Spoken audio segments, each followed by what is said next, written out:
Madness Unspoken. December 20th, 1968. A cold Friday night in Vallejo, California. 16-year-old Betty Lou Jensen and 17-year-old David Faraday were on their very first date. After a quick stop at a restaurant, they drove out to Lake Herman Road, a secluded spot known to locals as a lover's lane. It was the kind of place where teenagers went to park, talk, and escape the world for a while. But at around 11 p.m., the quiet of that rural road was shattered. A car pulled up beside them. The driver ordered Betty and David to get out. When they refused, he fired a shot into their car, a warning, forcing them to scramble out the passenger side. What happened next was brutal and fast. David was shot at point-blank range, a bullet to the head. Betty tried to run. She made it only a few yards before the gunman chased her down and shot her 5 times in the back. When their bodies were discovered minutes later by a passing driver, it shocked the small community. 2 promising young lives, executed without motive. At first, police thought it might have been a random act of violence, but what they couldn't know was that this night he had set the stage for one of the most infamous unsolved cases in American history. Reporters would soon give him a name: the Zodiac Killer. Only 6 months after the Lake Herman killings, Vallejo would be shaken again. It was the night of July 4th, 1969. Fireworks were exploding in the sky. Families were celebrating, but in one corner of town, a young couple's evening was about to turn into a nightmare. 18-year-old Darlene Ferrin and 19-year-old Michael Mageau had driven out to Blue Rock Springs Park. It was a quiet place, the kind where couples would park their cars and talk. They had no idea that another car had been following them. At first, the vehicle pulled up alongside theirs, then suddenly drove away. For a moment, they felt relief. But 5 minutes later, the same car returned. This time, it stopped directly behind them. A man stepped out, carrying a flashlight. Michael thought it was a police officer. He reached for his ID, preparing to explain why they were parked there so late. But instead of questions, the light blinded them. And then came the sound of gunfire. The man fired repeatedly into the car. Bullets ripped through the windows, striking both Michael and Darlene. In the chaos, Michael tried to climb into the back seat, but the shooter stepped forward and fired again, cold, deliberate, and without hesitation. When it was over, Darlene had been mortally wounded. Michael, barely alive, was left bleeding and in shock. The shooter walked calmly back to his car and disappeared into the night. But this attack came with something new: a voice. Just after midnight, the Vallejo Police Department received a call from a payphone. Vallejo Police Department. I want to report a double murder. May I have your If you name go 1 and where mile you're calling? east on Columbus Parkway, public park, you'll find kids in a brown car. They were shot with a 9mm Luger. I also killed those kids last year. Good. Bye. By late September 1969, the Zodiac had already established himself as a gunman, but his next attack would be different, more theatrical, more terrifying, and far more personal. College students Brian Hartnell and Cecilia Shepard had driven out to Lake Berryessa. They found a quiet spot near the water, spread out a blanket, and settled in for a peaceful picnic. It was warm, calm, the kind of day where danger feels impossible. But across the lake, Cecilia noticed something. A man standing among the trees, watching them. At first, Brian brushed it off. Maybe a fisherman, maybe just a hiker. But the figure didn't move. And then slowly, he began walking toward them. As he came closer, the couple could see him clearly. He wore a black hood, like an executioner's mask, with sunglasses covering his eyes. Stitched across his chest was a symbol, a circle with a cross through it, the mark of the Zodiac. In one hand, he carried a gun. In the other, lengths of clothesline rope. He told them he was an escaped convict, that he needed their car and money. His voice was calm, almost polite, but his appearance left no doubt. This was no ordinary robbery. He ordered Cecilia to tie Brian's hands, then took the rope himself and bound her as well. And then, without warning, he pulled out a knife. Brian felt the blade plunge into his back, over and over, 6 times. Cecilia screamed as the Zodiac turned on her, stabbing her 10 times in the chest and abdomen. Before leaving, he made sure to leave his signature behind. On the door of Brian's Volkswagen, he wrote the dates of his previous murders, signed with his crosshair symbol, and added the words, "by knife." Hours later, a fisherman found the couple. Brian survived his wounds. Cecilia did not. Just 2 weeks after the Lake Berryessa attack, the Zodiac struck again. But this time, it wasn't on a lonely road or beside a lake. It was in the middle of San Francisco, in plain sight. On the night of October 11th, 1969, Paul Stein, a 29-year-old cab driver, picked up a passenger near the theater district. The man climbed into the back seat and asked to be taken to Presidio Heights, an upscale neighborhood bordered by the Presidio military base. At 9:55 p.m., the taxi stopped at the corner of Washington and Cherry Street. Neighbors heard nothing unusual, just the idle hum of the cab. But inside, everything turned deadly in an instant.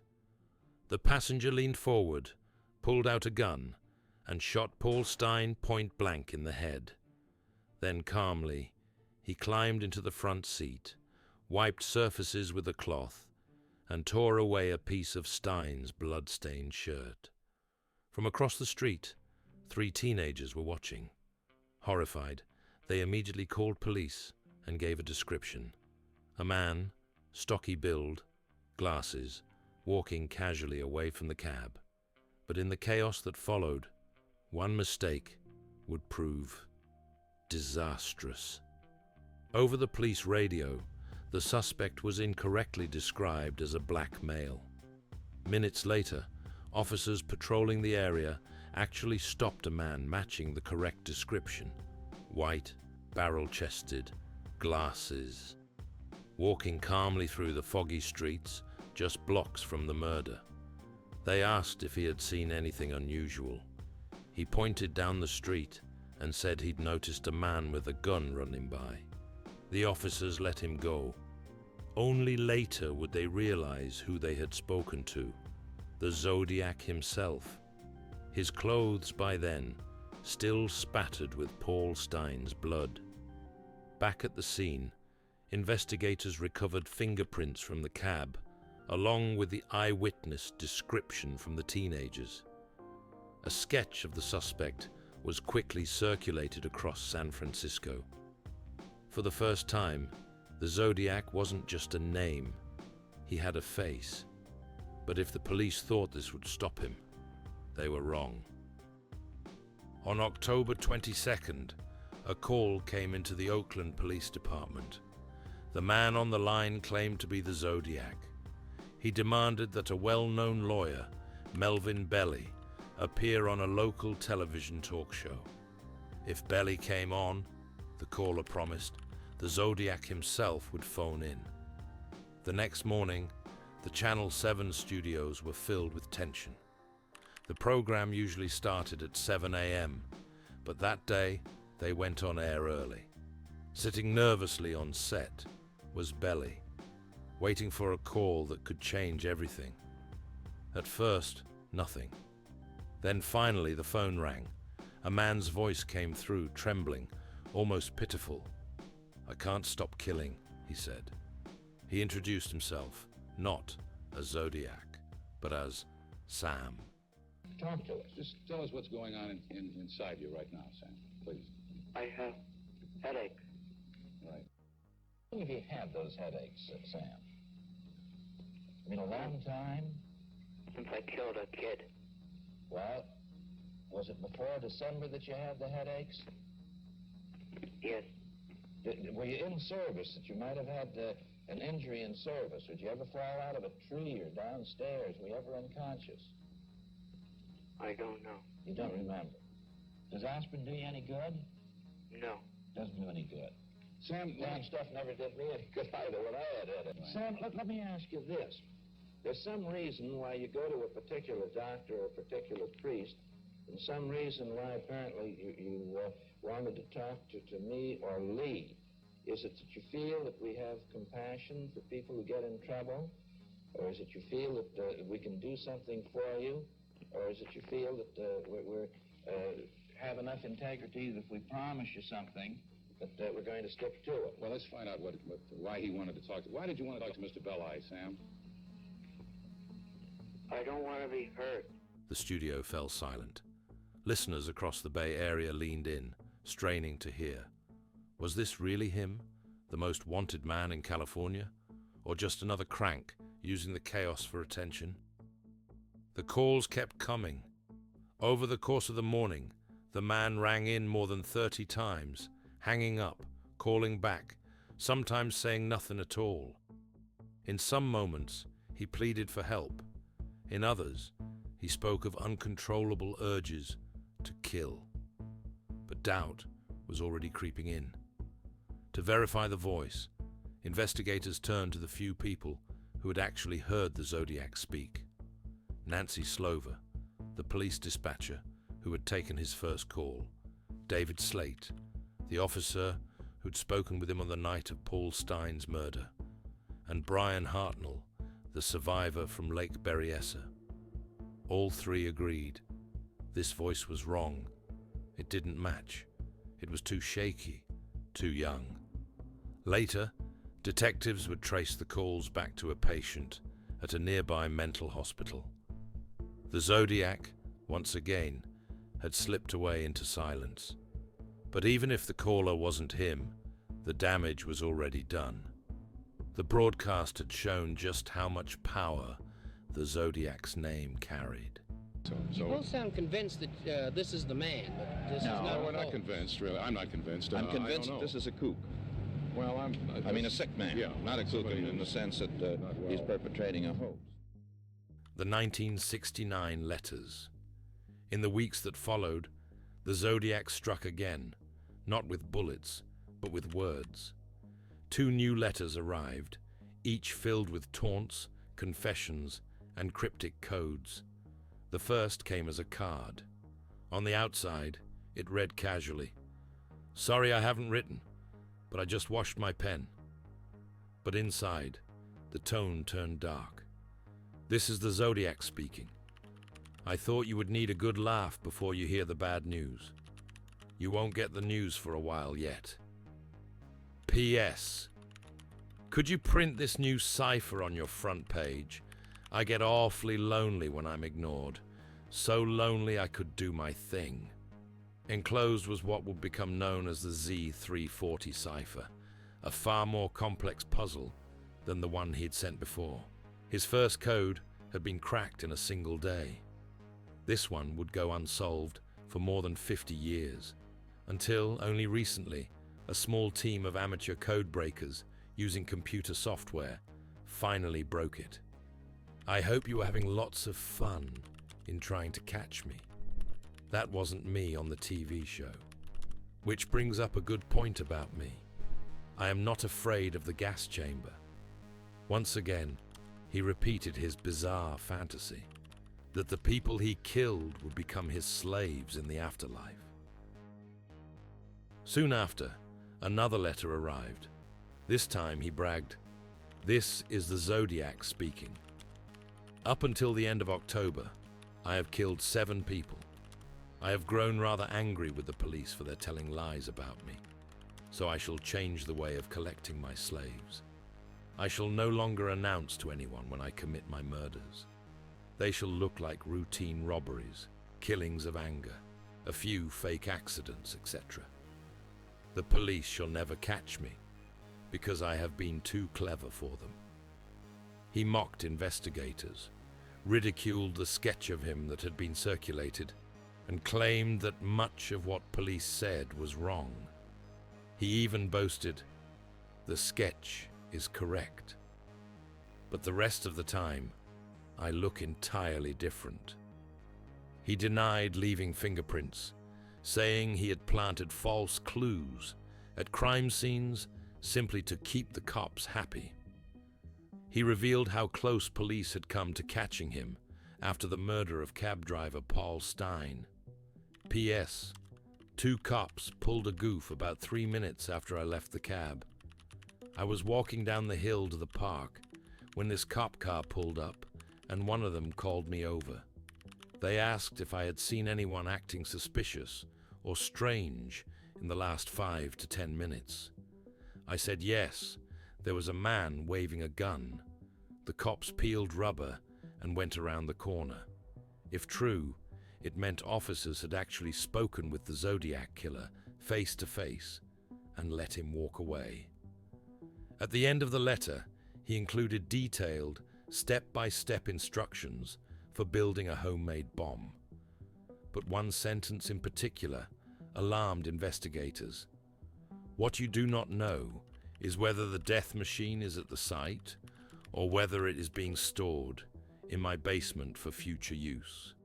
If he was telling the truth, it suggested the Zodiac had a house, one with a basement. That detail alone could have narrowed the suspect pool dramatically. Because in the Bay Area, basements weren't common. Had the killer finally slipped? Or was this just another layer of misdirection in his deadly game? On March 22nd, Kathleen Johns, a young mother, was driving late at night along Highway 132 near Modesto. Her 10-month-old daughter slept in the back seat. The road was quiet, nearly deserted, when Kathleen noticed headlights closing in behind her. The car began flashing its lights and honking its horn. Concerned, Kathleen slowed, and the driver pulled up alongside her. He shouted through the window that her rear wheel looked loose. He offered to fix the wheel, crouching down with tools from his car. When he finished, Kathleen thanked him and drove off. But within minutes, the rear wheel came loose and rolled off completely. The same car appeared again, pulling up behind her.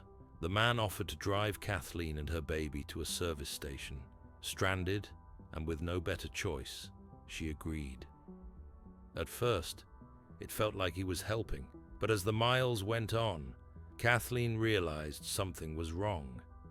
They passed one gas station, then another, then several exits that could have taken them to safety. Silence filled the car. Finally, the man spoke, rambling about strange things. I believed him when he said I was going to die, he was going to kill me. Don't panic, don't scream, don't yell. Just wait and see what happens. You know, he could have stopped at any time and physically been stronger than I was. I was like 7 months pregnant. I had a little kid on my lap. Kathleen's fear grew with every passing mile. Then came the chance. At a stop sign, the car slowed. She grabbed her child, flung open the door, and leapt into the darkness. She rolled into a ditch and held her daughter tight, praying the man wouldn't find them. But somehow, Kathleen and her baby remained unseen. Eventually, the man drove off. Shaken but alive, Kathleen managed to flag down another passing motorist, a woman who took her straight to the police. When officers showed her a composite sketch of the Zodiac Killer, Kathleen froze. She was certain the man who abducted her was him. Later that night, when officers went to retrieve Kathleen's abandoned car, they found it engulfed in flames. Whoever had tampered with her wheel had returned to finish the job, destroying any trace of evidence. Though Kathleen survived, her story was one more piece in the puzzle, a chilling suggestion that the Zodiac wasn't just hunting couples by lakes or lovers in cars. He was prowling highways too, and anyone could be next. In April 1970, the Chronicle received yet another letter, this time accompanied by a 13-character cipher. It was short, almost impossible to solve, but the killer hinted it contained his name. "This is the Zodiac speaking," the letter began. "By the way, have you cracked the last cipher I sent you? My name is..." And then the strange code followed. To this day, no one has been able to definitively prove what it says. The Zodiac claimed, in that same letter, that he had already killed 10 people, though authorities could only confirm a fraction of that number. He bragged that a bomb he had planned to use had malfunctioned, and he sketched out a diagram of his new and improved device. Police and newspapers kept those threats out of the public eye. Over the next 4 years, letters trickled in. Each one was written in the same uneven handwriting, filled with a mixture of arrogance, threats, and strange humor. For decades, police and amateur sleuths have pored over the Zodiac case, desperate to put a name to the faceless killer. Dozens of suspects have been investigated, but 3 names rise to the top more often than any others. The first, and perhaps most infamous, is Arthur Leigh Allen. Not the Zodiac Killer. I know that. I know that deep in myself. Allen was a former school teacher from Vallejo with a troubled past.